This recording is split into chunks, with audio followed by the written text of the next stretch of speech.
Hey you guys, it's Peter, and welcome to my channel, Peterisms, where I tell stories of my life and just little things that I've learned as I have grown into the person that I am today. And the pre-filming continues, and it is October 19th in your world today.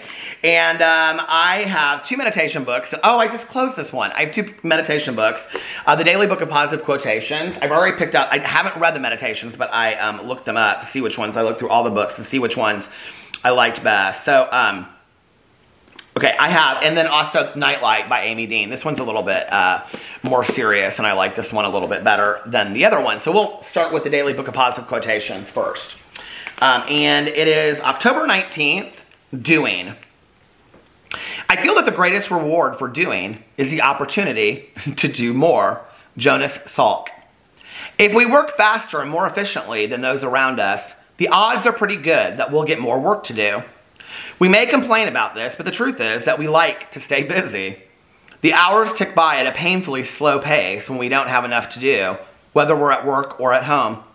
Working or doing is one of the ways we define who we are. We need lots of work to feel purposeful and valued. I'm grateful that I have things to do, even though I may complain that there's too much. Having too much to do is far better than having too little. It's so interesting, this meditation, okay? When I've really been focusing a lot lately on slowing down, enjoying the simple things in life and all of that. And then here's this meditation, and the end of it says, I'm grateful that I have things to do, even though I may complain that there's too much. Having too much to do is far better than having too little. I don't know that I agree with that statement. I just don't, you know?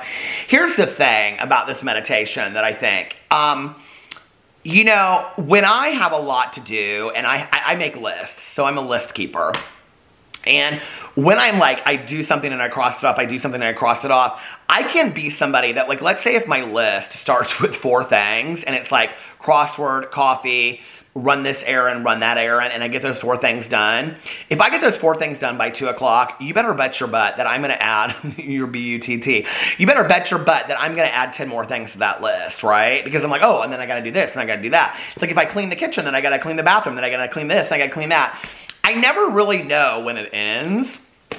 So I'm not one of the believers that having more to do is better than having less to do. You know, I think it's really about pacing yourself and knowing when to tell yourself to stop. Like, okay, I've done enough. Like, this is enough. I can, you know, I can be happy with where I'm at and just stop and settle with this, instead of trying to just continue to push and push and push and push and push, you know? I can, like, make a list of all these things I try to get done, and then I can kind of wear myself out because I don't get all these things done. Like, and then I'm disappointed in myself because I didn't meet all of these goals on my list. I do very well with structure. So if I apply structure to my life, like in the order of lists and things like that, I perform better in the world. I really do. Like, because then it kind of gives me some structure to follow, and I'm like, okay, I need to go here. And I even try to make my lists like outlined by, like, I make a list every day of the things that I want to get done. And I make a list of the videos that I want to make and all the things I want to do for the day. And so if I go into, like, my list, let's say if I have to go to the bank and then get coffee and then go to the post office, I try to put them in order of, like, driving so that I can cross them off as I go, because it's even like a map to following things. But if I go and I leave the house and I have no list, and I'm just like, oh my God, I have so much to do, I almost kind of get frantic in my head. I'm like, oh my God, I've got this to do, not to do that, da, da, da, da, da, you know? And so I've learned to, like, just take lots of deep breaths. That's where, like, prayer and meditation in the morning really, really helps me. You know, it's just like, what you get done today, you get done. And if you don't get some things done, well, there's always tomorrow, you know? And back in the day when I worked in treatment, I would make a list of all these things that I had to do. And then at the end of the day, I always made my list for the next day. And this is why I still do it today at home. It's just my, you know, my life today. But those things that I didn't get done the day, like that day on my list, I just put them on my list for tomorrow. Like, if it's like, okay, well, you didn't get them done today.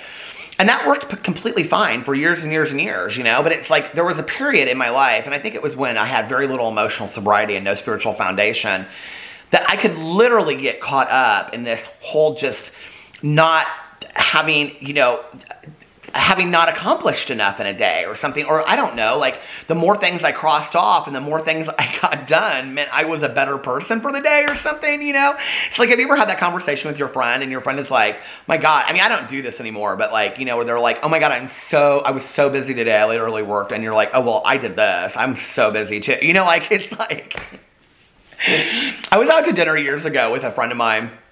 It was Alex and I and another couple that we were friends with, or that we're friends with, and I can remember she was like going on and on about all the stuff that she had to do in the day, and her husband started laughing, and he goes, you're the busiest person who does absolutely nothing. I was like, that is so me. Like, that is so me. I am the busiest person that does nothing some days, you know? And it's just like, let it go. Like, who are you trying to prove to the world that you have so much to do? And then there's friends of mine that I have that literally have 4 kids at 4 different schools and 4 different sporting events, dinner to make, homework, and get everybody ready for bed so that they can maybe like enjoy a half an hour show on Netflix. And I'm like, okay, and on top of a full-time job, you know? And maybe some kind of something on the side that they love to do. And I'm like, that, like, and they're exercising at 5 o'clock in the morning, you know, they're going for an hour run. And I'm like, okay. And they have date night. And I'm like, that is busy. Like, they have a lot to do, you know? So anyway, I don't know. I need to float a little bit more. But I don't believe that having more to do is better than having less to do. I just don't. I think it's really all about perspective and getting used to the fact that maybe I just don't need to have 1,000 things to do. You know what I mean? All right. Let's go into Nightlight by Amy Dean. Hazelden meditation book. Book of Nighttime Meditations. I really love this book. October 19th. This is part of a poem by Alfred Lord Tennyson. Lo, in the middle of the wood, the folded leaf is wooed from out the bud. With winds upon the branch, and there grows green and broad, and takes no care. What does it take for us to be drawn out of ourselves? So many of us have retreated inwardly and are afraid to open up in social situations. We may refuse invitations to gatherings, may be afraid to meet new people, and may want to remain in uncomfortable but stable situations. When a plant grows a new leaf, we see evidence of a shoot. Then we see the leaf grow longer, curled tight like a cigar. Finally, with nourishment and safety, it begins to unfurl. This leaf supports new life, and the healthy plant grows. We too are like that new leaf. As we grow, we learn there are environments where we can open up and be safe. It's okay to close up when there are people or situations around us that are unhealthy. But we need not fear everybody or everything. We can be safe. We can proudly unfurl ourselves for all to see. Am I withdrawn because of fear? Tonight, I can find a safe person, place, or thing and open myself up in safety. I just love this meditation because, you know, I'm somebody that has suffered from social anxiety for a long time, and I love when people are like, social anxiety is not a real thing. It's absolutely a real thing, and when you have suffered from it, you know it is a real thing, you know? And it's just having this just absolute anxiety come over you about any social situation that you have to go into. What are people going to think about me? Who's going to be there? How long do I have to be there? What if I'm uncomfortable? What if I don't fit in? What if I don't know what to say? You know, what if my clothes look stupid? What if I'm like, I don't look good enough? You know, like, oh, I'm so heavy, and, you know, people aren't going to like me. It's just all these millions of thoughts that go through your head. I really do believe, for me, that it comes from when I was being bullied when I was younger. You know, I look back, and when I was with just my parents or friends of the family and things like that, I was like such a kid that like put on shows. I was always like doing puppet shows and dancing, and I would practice like a song from Annie in the living room, and, you know, then I would sit there and put on this, like, I would have my like mom and her 2 friends, like when I was age like 6, you know, sit there, 8 or whatever, and I would sing like, you know, The Sun Will Come Out Tomorrow or something. And it was like full Broadway shows, you know, like I would make them sit there and watch in the living room. I wasn't afraid back then of my own shadow. I wasn't afraid of being too much. And, you know, that's something I really tried to embrace in this year, is being too much, being true to myself.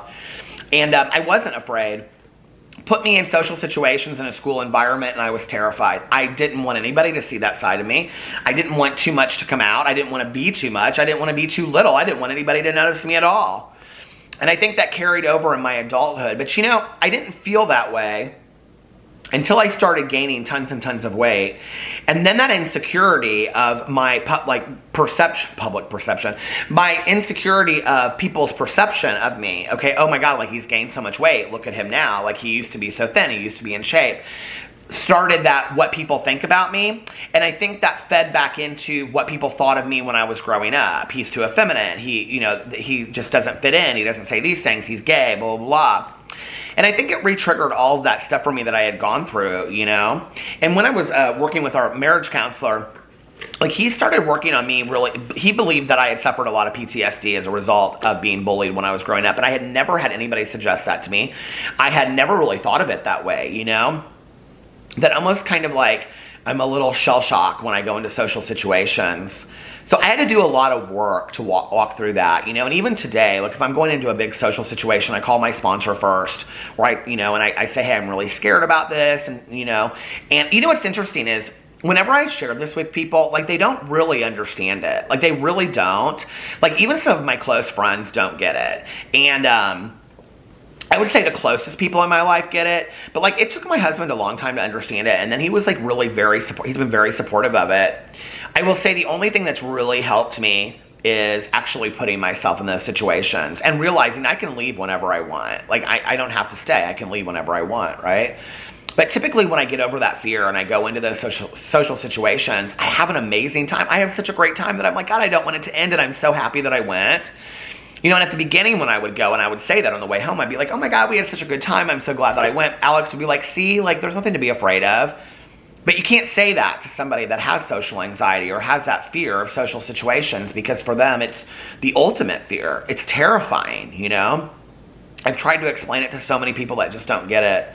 And, you know, my friends are always like, now they're accommodating. They're like, if you need to come here first, because like, if I'm at a party first when it starts, I'm totally fine when people come in. But I don't like to walk into a party of like, let's say 20 people or something. It makes me very nervous. So there's just things I've had to learn, but I end up typically having a really good time. Now, because what I will tell you a little secret, okay, if you have that same fear, that the people that you're walking into, they don't know that you have that fear. They don't see it written all over you. See, we think it's written all over us. They don't see it. They don't know it, right? And it took me a while to realize that.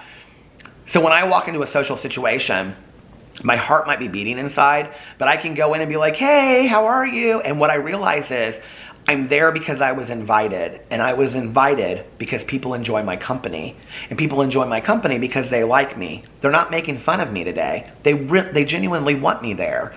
And I want to be places that I'm genuinely wanted, and I want to have friends in my life today.